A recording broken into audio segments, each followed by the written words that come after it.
አንገት እንዲደፋ እንዳቀረቅር ከሰው በታች ሆኜ ነበረ ምኞቱ ጠላቴማ ሰው ለማድረግ ከንቱ ወይ ልፋቱ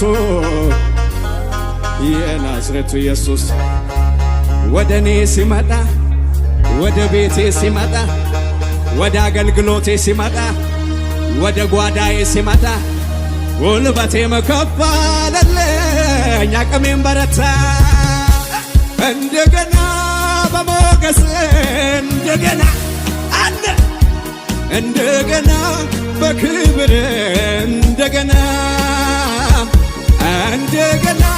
የለም ስሎኝ እንደገና እንደገና አነሳኸኝ እንደገና እንታ እንደገና